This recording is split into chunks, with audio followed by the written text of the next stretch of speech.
Now, before I go further, I want you to understand something about the times in which we live. Before modern times, there were three things that were the most important things to think about in society. The first thing that was really important was God. Not just in Islam, Christianity, Judaism, Hinduism, whatever, God was very important in every society. Okay? The second thing that was really important was the afterlife. So even if they're mushrikun, they had some concept, I'm going to come back as whatever, a tree, a bird, whatever. But it was very important to them to believe that and to remind themselves of that, to remember God and to remember the afterlife. And there was a third thing that was really, really important. I want you to remember these three things. There was God, there was the afterlife, and the third thing was the human soul. Okay? The soul of the human being was very important. Spirituality was very important. This is true in Japanese culture, in Chinese culture, in Indonesian culture, in pagan religions, and in Islam too, right? Because those are deviations of Islam. Over time, Allah gave Islam to everyone, and over time they deviated. But this idea of spirituality and the soul is virtually in every religion. Now we come to modern times.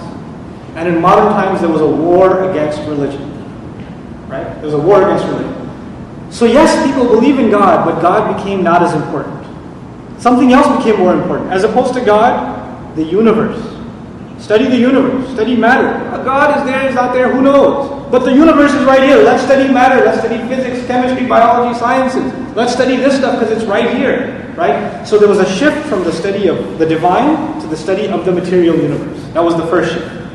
Then there was another shift. There was a shift. Instead of worrying about the next life, I don't know if it's going to come or not, which life should we worry about then? This, all of our studies, all of our research, all of our endeavors, engrossed in making this life better and better and better.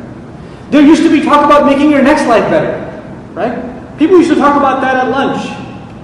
But now what are they talking about? Well, making which life better? This life. There was a shift. There was a shift in thought. Then the third shift, the third shift is what this surah is about. The emphasis used to be on the soul. It changed to an emphasis on the body. Because the human being is made up of two things, right? The body and the soul. Well, the soul, I don't know what's there, if it's there or not. How can we this scientifically calculate it? It can't be seen. What I do see is the body. So when we study the human being before this postmodern society, we study the soul. But after, what do we study? The body, psychology, sociology, even in medicine, etc., etc. The human being has been dissected in 100 different ways, all from the perspective of body. But the human being isn't just a body, is he? There's a body to us and there's also a soul. And what made us the best possible creation? Was it just the soil that Allah created? That Allah told the angels make sajda to this piece of soil? Or Allah said, وَنَفَخْتُ فِيهِ مِنْ رُوحِي فَقَعُوا لَهُ سَاجِدِينَ I blow into it my ruh, then you fall into sajda. What gave it the honor? The ruh. So that which gave the human being honor is no longer studied, no longer a concern. And that which makes him no different than another animal is studied and concern. Our concern goes to it. Now you will understand, perfectly natural, comes along another intellectual by the name of Darwin and says we are nothing more than evolved animals.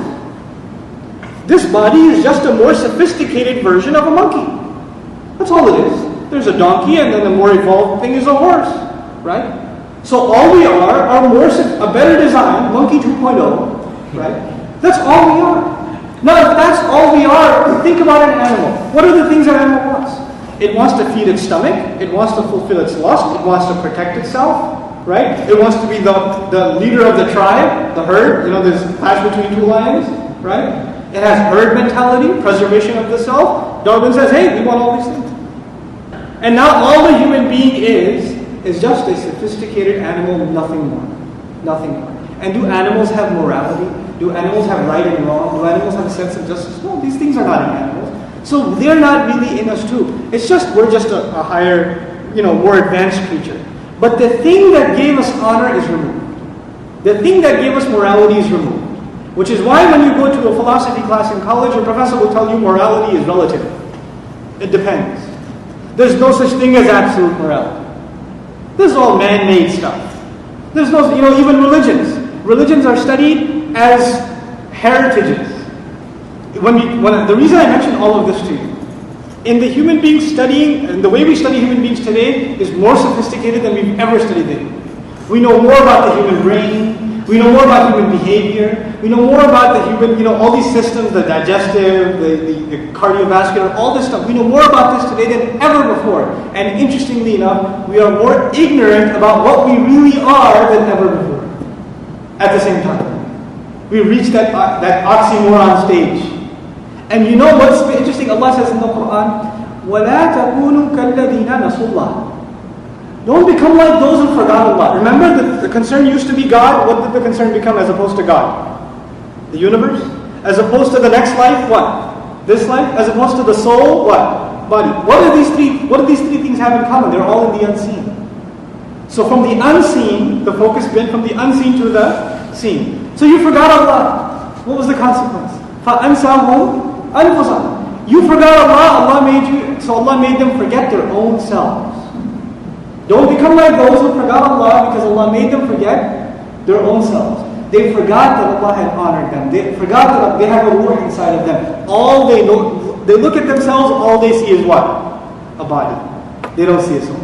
They forgot themselves. SubhanAllah. It's such a profound reality in the Quran. Now you will understand this ayah that we're about to study.